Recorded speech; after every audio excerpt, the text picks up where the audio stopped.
இந்த வீடியோ பார்க்குற எல்லாருக்கும் வணக்கம். இன்னைக்கு என்ன செய்ய போறோம்னா, இன்னைக்கு ஒரு ஹெல்த்தியான ஒரு லட்டு ரெசிபி தான்.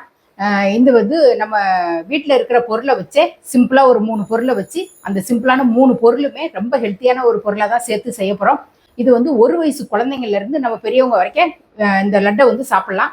நான் உங்கள் வீட்டில் சின்ன குழந்தைங்கள்லாம் இருந்தாங்க அன்னைக்கு இந்த மாதிரி உருண்டை பிடிச்சி கொடுத்தீங்கன்னு அன்னைக்கு அதுக்கு தேவையான சத்தும் கிடைக்கும். ரொம்ப விரும்பியும் சாப்பிடும் அந்த குழந்தைங்க. அதுக்கு வந்து எப்படி செய்யலாங்கிறத வாங்க பார்ப்போம். நம்மளுடைய கேகேஎம் ப்ராடக்ட்டில் வெறும் மிளகாத்தூள், குழம்புத்தூள், சாம்பார் பொடி, வத்தக்குழம்பு பொடி, ரசப்பொடி, கறி மசாலா பொடி, கருப்பு கவுனி அரிசி கஞ்சி மிக்ஸ், கருப்பு உளுந்து கஞ்சி மிக்ஸ், சிறுதானிய சப்பாத்தி மாவு, சிறுதானிய அடமாவு, சிவப்பு அரிசி இடியாப்ப மாவு, வேர்க்கடலை பருப்பு சாதப்பொடி, பருப்பு பொடி, கொள்ளு பருப்பு பொடி, சுண்டவத்தல் சாதப்பொடி, இட்லி மிளகா பொடின்னு எல்லாம் தயாரித்து கொடுத்துட்டு எந்த கலரோ கெமிக்கலோ சேர்க்காமல் கொடுத்துட்ருக்கோம். வேணுங்கிறவங்க ஸ்க்ரீனில் தெரியிற வாட்ஸ்அப் நம்பருக்கு ஆர்டர் பண்ணி நம்ம உருண்டை செய்கிறதுக்கு எல்லாமே இந்த டம்ளரால் தான் நான் அளவு எடுத்திருக்கேன். இது 200 கிராம் அளவுக்கு இருக்கும்.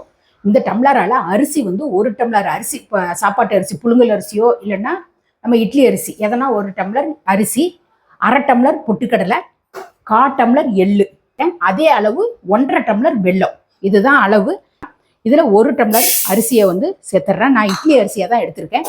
இது நல்லா பொரிஞ்சு வரட்டும். அரிசி இந்த அளவுக்கு நல்லா பொரிஞ்சு வந்ததுக்கப்புறம் தனியாக ஒரு பிளேட்டில் கொட்டி ஆற வச்சுட்டு இதை நைஸாக அரைச்சி எடுத்துகிட்டு வந்துடலாம். இந்த அளவுக்கு பொரியணும். அதே டம்ளரில் 1/2 டம்ளர் பொட்டுக்கடலை, பொட்டுக்கடலையும் லைட்டாக அப்படி சூர் ஏறினாலே போதும். இதை வந்து தனியாக ஒரு பிளேட்டில் கொட்டி வச்சிடணும். அதே டம்ளரில் 1/4 டம்ளர் எள்ளு படப்படன்னு பொரிஞ்சு வரட்டும்.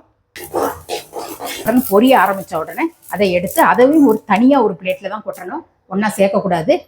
வெல்லம் வந்து இதில் 1/2 டம்ளர் வெல்லத்தை நிறைய இடிச்சிட்டு தூள் பண்ணி சேர்த்துருக்கேன். இந்த வெல்லத்துக்கு நான் வறுத்த அரிசி மாவை வந்து இந்த அளவுக்கு நல்லா நைஸாக அரைச்சி எடுத்தாச்சு. நம்ம எந்த கடாயில் கிண்டுறோமோ அதே கடாயில் சேர்த்துக்கிடுவோம். அது எள்ளை வந்து மிக்சி ஜாரில் சேர்க்குறேன். நைஸாக கொஞ்சம் பவுட்ரு பண்ணி எடுத்துட்டு எள்ளு இந்த அளவுக்கு நல்லா அரைச்சிடணும். சேர்த்துட்டு இதையும் நைஸாக அரைச்சி எடுத்துடலாம். எள்ளையும் வறுத்து ரெடியாக இருக்குது. இந்த வெல்லம் தண்ணி வந்து இந்த அளவுக்கு நல்லா தளத்தலன்னு கொதிச்சாலே போதும். பாகு பதம்லாம் எதுவும் தேவையில்லை. இந்த வெல்லத்தை எப்படி இறக்கிட்டு இந்த அடுப்பில் வந்து இந்த மாவை வந்து நம்ம அரைச்சி கொட்டணும் இல்லையா, அதை வந்து நான் அடுப்பு ஆனில் தான் இருக்குது, அடுப்பில் தான் வச்சுருக்கேன். இந்த வெல்லம் தண்ணியை வந்து கொஞ்சம் கொஞ்சமாக சேர்த்து அப்படியே கிண்டி விடணும். கொஞ்சமாக ஊற்றுங்க, அப்புறம் கிண்டுங்க.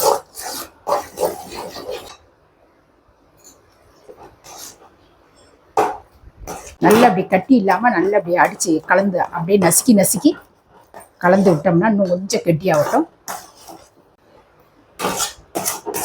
இந்த அளவுக்கு நல்லா கெட்டியான பக்குவத்தில் வந்த உடனே ஒரு 5 நிமிஷம் கொஞ்சம் அடுப்பை நான் ஆஃப் பண்ணிவிட்டு ஒரு தட்டை போட்டு மூடிட்டு ஒரு 5 நிமிஷம் அப்படியே இருக்கட்டும். இப்போ நம்ம அந்த அரிசி மாவை வந்து நல்லா கிண்டி ஆற வச்சுருந்தோம். ஒரு 10-15 நிமிஷமே நல்லா ஆற விடலாம். ஆறினதுக்கப்புறம் இந்த அளவுக்கு நல்லா கெட்டியாக இருக்கும்.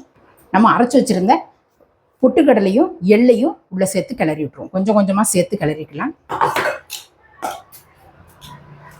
அந்த கிளறும் போதே எள்ளோட வாசனை அவ்வளோ ஒரு மனம். இதில் ஒரு 1/2 டீஸ்பூன் கிட்ட ஏலக்காய் தூள், ஒரு 1/2 டீஸ்பூன் கிட்ட சுக்கு பொடி நல்லா அப்படி கிளர்ந்து விட்டுரும்.